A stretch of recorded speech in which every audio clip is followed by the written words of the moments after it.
இந்த படம் artificial intelligence மூலம் ஒரு புது முயற்சி. இதுதாங்க எங்க ஊர் செம்மனார் கோயில். வருஷா வருஷம் திருவிழா நடக்கும். சொந்த பந்தான்னு சொல்லி எல்லாம் கூடிருவோம். நல்லா என்ஜாய் பண்ணுவோம். நைட்ல நல்லா ஜெகஜோதியா இருக்கும். வருஷா வருஷம் மெட்ராஸ்லேருந்து திருவிழான்னா எல்லாரும் கிளம்பி ஒன்று கூடிருவோங்க. அதே மாதிரி இந்த வருஷம் வரும்போது தான் அக்காவுக்கு வந்து மாப்பிள்ளை பார்க்கலாம் அப்படின்னு சொல்லி ஆரம்பிச்சாங்க.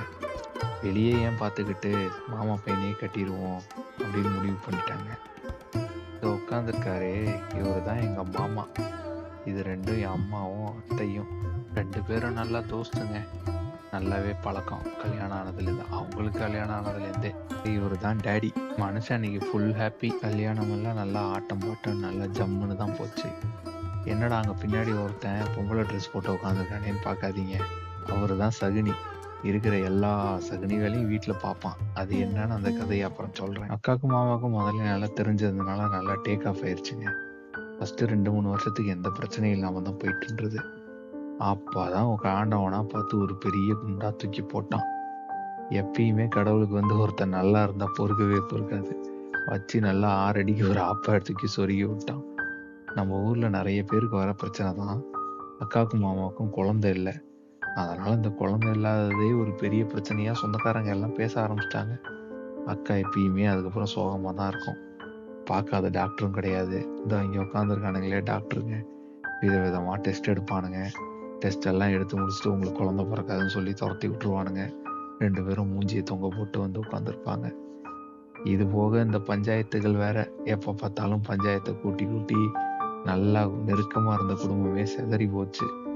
பஞ்சாயத்தில் எப்போ பார்த்தாலும் இந்த பொண்ணு தீத்து விடுங்கன்னு போட்டு உருட்டுன்னு உருட்டி அது ஒரு கொடுமை. அதை ஏன் கேட்குறீங்க? இந்த பாருங்க, பொண்ணை பெற்றவர் கெஞ்சிக்கிட்டு இருக்காரு, பையனை பெற்றவர் அக்காவை துரத்தி விட்டுட்டு வேற ஒரு பிள்ளையை கட்டலாம் அப்படின்ற மைண்ட் செட்டில் இருக்காரு. இது போக ஏதாவது ஒரு ஃபங்க்ஷனுக்கு போனால் ஒன்று அங்கே நம்ம குழந்தை இல்லையே அப்படின்னு சொல்லி அக்காவா தள்ளி நிற்கும். அப்படி இல்லைன்னா சுற்றி இருக்கவங்கெல்லாம் புழு பூச்சி வரலையா, விளக்கமாறு வரலையான்னு சொல்லி போட்டு உயிரை வாங்கி எப்படியும் மூஞ்சியை தொங்க போட்டு வரும். அப்படி இல்லைன்னா எங்கேயாவது போய் நலுங்கு வைக்கிறேன், இல்லை கன்னத்தில் சந்தனம் பூசுறேன், வேற யாராவது வந்து மாசமா இருக்காங்க அவங்களுக்கு வளகாப்பு அப்படின்னு சொல்லி போனால் துரத்தி விட்டுருவாங்க. மூஞ்சியை தொங்க போட்டுட்டு தான் வரும். வந்ததும் 2 பேரும் உம்முன்னு உட்காந்துருப்பாங்க. இதே ஒரு 10 வருஷத்துக்கு தொடர் கதையாக போயிட்டு இருந்தது. மாமாவை பொறுத்து பார்த்தாரு. அதுக்கப்புறம் ஒரு நாள் பெட்டியை தூக்கிட்டு அக்காவை கூப்பிட்டு வெளிநாடே போயிட்டாருங்க. மாமாவும் அக்காவும் பிரான்ஸ் தான் போனாங்க. பிரான்ஸில் மாமா இன்ஜினியராக வேலை பார்த்தாரு, அக்கா ஹவுஸ் ஒய்ஃப். அப்படி ஒரு நாள் எங்கேயோ வெளியே போயிருக்கும்போது ஒரு ஆக்சிடென்ட் ஆயிடுச்சுங்க. அதில் அக்கா கொஞ்ச நாள் உடம்பு சரியில்லாமல் கோமாவில் இருந்தாங்க. அதில் பாருங்க, கோமா போன பிறகு தான் எங்களுக்கு தெரிஞ்சது அக்கா மாசமாக இருக்குன்னு. அப்புறம் குழந்தையும் கோமாலே பிறந்துருச்சு. அதுக்கப்புறம் எங்களுக்கெல்லாம் நிறைய வருத்தம் தான். ஆனால் வந்து குழந்தை வந்துருச்சு அப்படின்ற ஒரு சந்தோஷம். மாமா திரும்பி ஊர்லேருந்து வரும்போது குழந்தையோட தான் வந்தார் அப்படின்னு நாங்களாம் நினச்சிட்டு இருந்தோம். மாமா கொஞ்சம் விவரமான ஆளுங்க. அவரு அக்கா வாசப்படி தான் கட்டிக்கிட்டாரு. அது ரொம்ப நாள் குழந்தை இல்லாத விரக்தியில் என்ன பண்ணிட்டாரு, லோக்கல்ல ஒரு குழந்தைய இங்கே காசு கொடுத்து பர்ச்சேஸ் பண்ணி பிரான்ஸுக்கு கூப்பிட்டு போயிட்டாரு.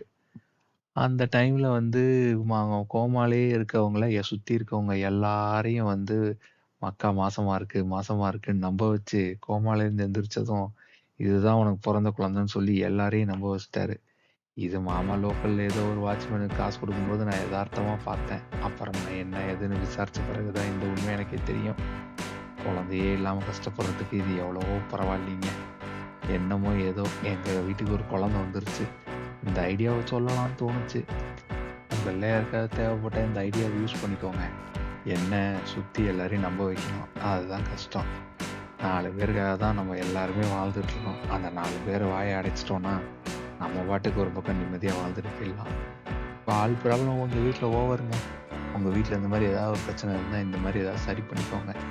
என்ன பண்ணுறது? இதில் ஜோடிங்க மாறிக்கிட்டே இருப்பாங்க. அதுக்கு காரணம் ஜோடிங்க மாறினாலும் கதை ஒன்று தாங்க. இது நிறைய பேர் வீட்டில் நடக்கிறது தான்.